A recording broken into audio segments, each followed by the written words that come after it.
E gloriosa paz do Senhor Jesus. Amém? Glórias a Deus, uma noite maravilhosa, onde nós estamos aqui única e exclusivamente para louvar, engrandecer e adorar esse Deus, que é o único digno de toda adoração. Amém? Glórias a Deus, irmãos. Então, sem perda de tempo, vamos abrir nossas Bíblias no livro de Êxodo, no capítulo 3. Êxodo, capítulo 3. Enquanto os irmãos vão procurando, eu agradeço essa oportunidade, porque está trazendo a mensagem do Senhor. É uma honra, não somos merecedores, mas o Senhor, Ele é tão misericordioso que nos dá essa oportunidade de louvarmos, de mostrarmos tudo que o Senhor fez na nossa vida. Então, vamos lá mostrar nossa gratidão, nosso amor, porque essa obra de Deus, ela não pode parar. Amém, irmãos? Todos encontraram? Amém. Capítulo 3, no versículo 2, diz assim: apareceu-lhe o anjo do Senhor numa chama de fogo, no meio de uma sarça. Moisés olhou, e eis que a sarça ardia no fogo, e a sarça não se consumia. Então disse consigo mesmo: irei para lá e verei essa grande maravilha, porque a sarça não queima. Vendo o Senhor que ele voltava para ver, Deus no meio da sarça o chamou e disse: Moisés, Moisés. Ele respondeu: eis-me aqui. Deus continuou: não te chegues para cá, tira as sandálias dos teus pés, porque o lugar em que estás é terra santa. Disse mais: eu sou o Deus do teu pai, do Deus de Abraão, de Isaque e o Deus de Jacó. Moisés escondeu o rosto, porque temeu olhar para Deus. Disse ainda o Senhor: certamente vi a aflição do meu povo, que está no Egito. Eu ouvi o seu clamor por causa dos seus exatores. Conheceu-lhe o sofrimento, por isso descia a fim de livrá-lo da mão dos egípcios, e para fazê-lo subir naquela terra, a uma terra boa e ampla, terra que mana leite e mel. O lugar do cananeu, do heteu, do amorreu, do ferizeu, do heveu e do jebuseu. Pois o clamor dos filhos de Israel chegou até mim, e também vejo a opressão que os egípcios estão oprimindo. O 10. Vem agora, e eu te enviarei a Faraó, para que tires o meu povo, os filhos de Israel, do Egito. E para finalizar, 11. Então disse Moisés a Deus: quem sou eu para ir a Faraó e tirar do Egito os filhos de Israel? Como tema dessa mensagem, eu digo para vocês, irmãos, pode ser que não pareça, mas Deus tem uma obra na sua vida. Oremos. Senhor, meu Deus e meu Pai, me coloco na tua presença, Senhor, para agradecer por essa oportunidade, Senhor, para que eu possa ser um instrumento, meu Pai, vivo nas tuas mãos, Senhor, que o Rodrigo não possa, meu Pai, te atrapalhar em nada, porque quem é o Rodrigo para atrapalhar a tua obra, Senhor, que eu possa falar o que vem de ti, meu Pai, e que seja esvaziado tudo, meu Pai, de mim, que eu possa ser cheio do Espírito Santo para poder falar o que tu queres a teu povo, Senhor. Me unge, me capacita, meu Pai, é que eu te peço no nome santo do Senhor Jesus. Amém. Irmãos, podem tomar assento. Vamos falar aqui, irmãos, da vida de um homem que foi escolhido por Deus. Mas, na verdade, não foi qualquer homem. O maior profeta do Antigo Testamento, Moisés. Por quê? Como o título, pode ser que não pareça, mas Deus tem uma obra na sua vida, foi assim com Moisés também. Porque Moisés nasceu num momento que não era para ele ter nascido. Ele viveu situações que, na verdade, contribuíram para que ele não fizesse a obra, mas nós vamos conhecer um pouco mais e saber o que Deus fez na vida desse homem. Moisés nasceu no momento em que o povo já era escravizado pelos egípcios. E os egípcios, vendo que o povo de Israel era um povo diferenciado, fizeram o quê? Vamos fazer o seguinte: todo homem que nascer, vamos matar. No ventre da mãe, no nascimento, nós vamos matar, porque esse povo aí é um povo forte. Se deixar, eles vão tomar toda a nossa terra. Ou seja, o inimigo sabe o poder que você tem. Às vezes você não sabe, mas o inimigo sabe. Por isso que ele quer te destruir antes que você conheça os planos, a obra de Deus na sua vida. Moisés nasce. Um menino, naquele momento, a mãe consegue esconder por um certo momento, chega um momento que não dá mais, coloca ele no cesto, ele desce no rio, e nós conhecemos, ou então é conhecido que o rio Nilo era um rio onde habitam os maiores crocodilos. Ou seja, um cestinho com uma criança seria um bom lanche para um crocodilo, correto? Mas Deus fechou a boca do crocodilo, como fechou a boca do leão. O nosso Deus, quando tem um plano, uma obra na vida de um homem, não importa o que o inimigo faça, vai se cumprir. Entenda isso e leve para a vida de vocês. Moisés é criado pela filha de Faraó até um certo momento. E chega um momento onde ele, já homem, ele vê uma pessoa do seu povo sendo maltratada. E ele vai, e como sentido de povo, de nação, ele vai lá e defende o seu companheiro, um judeu, e mata um soldado egípcio. Ele foi tentar fazer uma coisa boa, mas acabou fazendo uma coisa errada. Quantas vezes a gente também tenta fazer alguma coisa certa e acaba errando, acaba dando com os burros na água, como dizem. E Moisés acabou errando, tentando acertar. Muitas vezes a nossa vida como crente também é assim. E o que aconteceu no dia seguinte, Moisés tentando conversar com dois irmãos que estavam brigando, irmãos dele, assim, eram do mesmo povo. E aí um vai lá e estica o dedo na cara de Moisés e fala: o que você vai fazer? Você é juiz entre a gente? Você vai me matar como matou aquele rapaz ontem? Ou seja, irmãos, Moisés ouviu essa palavra, e essa palavra foi tão forte, deu tão medo para Moisés, ele se sentiu tão triste, tão arrependido, que ele foi fazer uma coisa boa e errou. Quantas vezes a gente não erra também, tentando acertar? E aí aconteceu o que com Moisés? Saiu do meio do povo dele e fugiu, foi para Midian. Não é assim às vezes na nossa vida? Às vezes o irmão fala uma coisa para a gente que não deveria falar, e às vezes a gente se afasta da obra do Senhor. Uma palavra nos magoa. Então temos que ter cuidado com o que nós falamos. A palavra de Deus diz que o poder da vida e da morte está na língua. Ou seja, nossa língua tem que ser somente para a vida. Palavras de bênção, palavras de paz, palavras de prosperidade espiritual. Porque a prosperidade financeira isso o Senhor pode dar ou como pode não dar, mas o Senhor Deus dá o suficiente para que possamos viver dignamente. Isso é que é o mais importante, buscar a parte do Senhor. E Moisés foge. Irmãos, vamos pensar nisso. Ele fugiu e foi viver a vida dele fora da casa do Senhor, fora do meio do povo dele. Muitas vezes acontece isso conosco, vivendo a nossa vida. Vamos casar, trabalhar, estudar, instituímos nossa vida e achamos que está tudo certo. Beleza, tenho minha família. Porém, em um determinado momento aconteceu o que nós acabamos de ler. Moisés estava apacentando o rebanho do seu sogro, uma vidinha, ele estava ali, ele não sabia, porque ele nasceu achando que era egípcio, depois ele viu que ele era hebreu, e agora ele estava fora, longe do povo dele, ou seja, ele não estava onde ele queria, ele estava onde dava, foi dando um jeitinho. Às vezes a nossa vida é assim também, às vezes não dá para ser do jeito que a gente quer hoje, porém a gente tem que pensar que o nosso Deus ele tem plano de paz, plano de bênção, para colocar a gente no lugar onde Deus espera. Às vezes é o mesmo lugar que nós queremos, às vezes não, às vezes é até melhor. Deus fala assim: eu é que tenho os planos que tenho a vosso respeito. É plano de paz e não de mal, para dar a cada um o fim que desejais. Não é assim que ele fala na sua palavra? E Moisés estava ali apacentando, e ele apacenta no monte, que a palavra do Senhor diz. E no monte, por que ele vai levar o rebanho para o monte, gente? Tanto lugar para ele poder levar. Porque ele estava sem direção. Quando a gente na nossa vida está sem direção, sem saber o que fazer, e vamos fazer de qualquer maneira a nossa vida, lá em cima do monte, ele começa a olhar e vê a sarça pegando fogo. Mas qualquer coisa que pega fogo é consumida, não é verdade?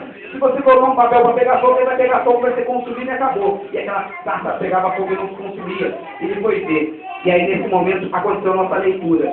Deus se apresenta para ele: eu sou Deus de Abraão, de Isaac e Jacó. Estava tudo resolvido. Ele passou a ter uma direção de vida. Ele vivia pelo vento que fazia. Agora ele vai passar a viver pela vontade do Senhor. Não é assim? Ou não deveria ser assim na nossa vida? Irmãos, você que está vivendo pelo seu pensamento ou pelo vento da vida, pare e tenha encontro com o Senhor. Passe a viver os planos de Deus na sua vida. Passe a viver o que Deus quer, porque o que Deus quer é infinitamente maior do que o que eu quero. Os planos de Deus são muito maiores. Ele fala: os meus caminhos não são os vossos caminhos. Assim como a terra está muito abaixo do céu, assim os meus caminhos estão muito mais altos do que os seus caminhos. E Moisés, ele fala assim: poxa, eu não tenho nenhuma história, nenhuma bagagem. Eu estou longe do meu povo, eu não tenho nenhuma bagagem de vida, de igreja. Mas Jesus falou assim: eu quero você, que aí está fazendo, é humilde. você precisa ouvir teu coração. Eu vi que você, quando abraça uma causa, você vai até o fim. Ou seja, muitas vezes nós não acreditamos em nós mesmos, mas tem um Deus que acredita, que olha do céu à terra e vê, e olha lá no fundo, Ele olha além dos nossos medos, além das nossas frustrações, além das nossas decepções, das nossas derrotas. Porque não importa o que aconteceu para trás, o que importa é desde o momento que Deus fala com você, te dá a direção. Segue, e Moisés seguiu essa direção. E foi mole? Não foi. Porque Faraó endureceu o coração, foram 10 pragas, ele levou o povo de Israel, depois das 10, e estava caminhando, chegou na frente do grande rio, do Mar Vermelho, e aí Faraó vai, se arrepende e volta, e vou matar todo mundo. Agora eu vou matar todo mundo. Antes ele oprimia, agora eu vou matar. Ou seja, quando nós buscamos a vontade do Senhor, o inimigo vem com tudo para destruir a nossa vida. Porque antes ele deixava, porque você estava na mão dele, ou então estava sob influência dele. A partir do momento que você está sob influência do Espírito Santo de Deus, o inimigo vem com tudo porque ele quer te destruir. Ele quer acabar com os seus sonhos. E aí Moisés vai e consegue mais uma vitória sobrenatural. Ou seja, irmãos, se você está na direção do Senhor e há um problema infinitamente impossível nas suas condições materiais, intelectuais, nas suas condições espirituais, creia que o Senhor Deus pode te dar o livramento, pode te dar a vitória, além do que você pode ver. Basta que você tenha visão espiritual. Creia naquele que te chamou. Aquele que te chamou é fiel. Ele não vai te deixar desamparado. O Senhor nunca deixou ninguém desamparado. O nosso Deus é um Deus invicto. Ele nunca perdeu nenhuma batalha. Se você estiver do lado desse Deus, também você vai ser um vitorioso. Amém? E ele passou e foi para o deserto. E no deserto, os próprios irmãos deles começaram a criticá-lo. Começaram a reclamar. Ele deu a própria vida dele por aquele ministério. Muitas vezes nós damos a nossa própria vida pela nossa família, pelo nosso filho, pelo nosso marido, pela nossa esposa. Enfim, pelo nosso trabalho, as pessoas não reconhecem. Porém, eu falo, continua, irmão. Continua. Não desista, porque o Senhor Deus, Ele vai te honrar. No final ele vai te honrar. Se levantaram pessoas dizendo que era melhor do que ele, onde já se viu alguém vai se levantar contra o seu líder, contra o seu pastor, mas se levantaram, Corá, Datã e Abirão, não, nós queremos tomar a sua frente. E aí Deus foi lá e respondeu e honrou Moisés, que Deus chamou Moisés. Então todo mundo tem que ser obediente a Moisés, porque ser obediente ao seu líder que você vê é ser obediente ao Senhor. Então temos que ter essa visão. E o Senhor vai lá e pune esses 3 homens que foram rebeldes a Moisés. A terra se abriu e foram tragados todas as suas famílias. E no decorrer desse caminho, nessa vida com Deus, Deus foi lá e deu visão para Moisés. Deu para ele condições de trazer comida. Teve maná onde não tinha comida. Teve condomínios, o povo comeu carne onde não tinha carne. Ou seja, o Senhor Deus, Ele é um Deus que te supre e vai te dar o necessário até o momento da bênção, até o momento que você chegar na terra prometida, até o momento de chegar a Canaã. E qual é o seu Canaã hoje? O seu Canaã hoje é o quê? É você resolver aquele problema na sua família. Canaã hoje é aquele seu filho ser liberto, é o seu esposo, a sua esposa, é na verdade uma doença. É na verdade aquela paz que você não tem quando você chega em casa que você queria ter.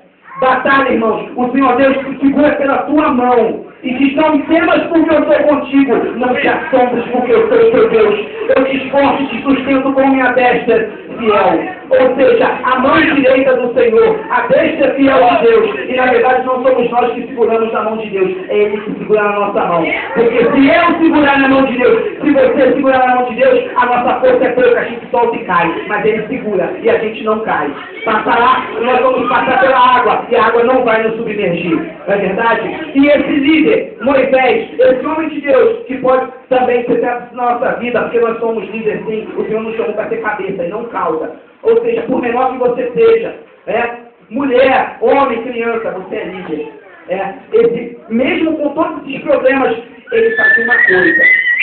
Ele só queria buscar a presença do Senhor. Mesmo com problema e com luta, chegava um momento em que a tenda estava armada e a Bíblia diz que todo mundo parava para ver Moisés andando em direção à tenda.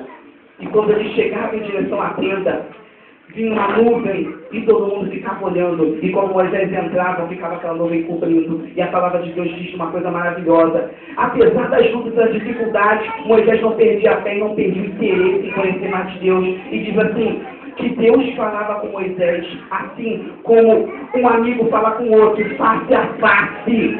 Olha a intimidade que Moisés tinha. Apesar de tanta luta e dificuldade, ele não abriu mão da intimidade dele com Deus. E não abra mão da sua intimidade com Deus por nada nesse mundo. Não abra mão. Mesmo que as lutas sejam duras, mesmo que a dificuldade esteja apertando, o sapato está doendo, aguenta, se não dá para tirar, caminha até onde você possa ficar tranquilo, mas não abandone a sua intimidade com Deus.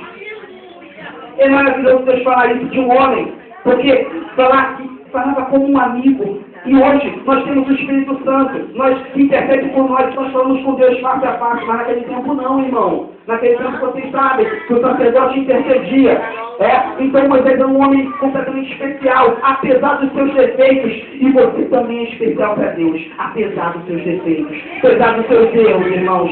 E para concluir a mensagem, temos que ter essa visão de conhecer o Senhor e prosseguir em conhecê-lo, como em Oséias diz. E se você está um pouquinho afastado, um pouquinho longe dos caminhos do Senhor, inclusive eu estou na igreja até, mas só que agora está meio difícil, tem outras coisas, eu estou com outros planos, outras situações. Existiu a palavra do Senhor, um homem, que no momento que Jesus estava sendo crucificado, Jesus foi crucificado no meio de dois ladrões, um à direita e outro à esquerda. O à esquerda falou para Jesus, ué, você não salvou a muitos? Salva a ti e a nós também. E o da direita falou o quê?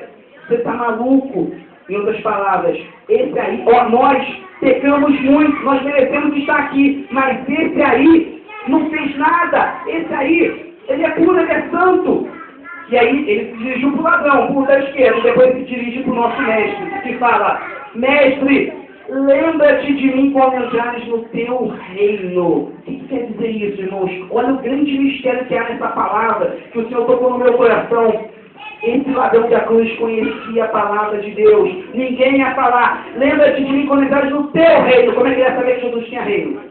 Ele seguia Jesus, ele devia ouvir as mensagens, os sermões, mas nunca tomou uma direção, uma posição com Deus. Nunca realmente falou, eis-me aqui, Senhor, usa-me a mim. Nunca ele falou, apenas foi protelando, deixando para depois. E aí o inimigo vem com um monte de coisas, um monte de situações, um monte de propostas indecentes, e ele deve ter aproveitado uma delas, se tornou um ladrão, mas o Senhor é tão misericordioso que ainda deu uma oportunidade. E ele se arrependeu ali. O Espírito Santo tocou ele ainda na cruz, ainda vivo. Porque enquanto há vida, há esperança.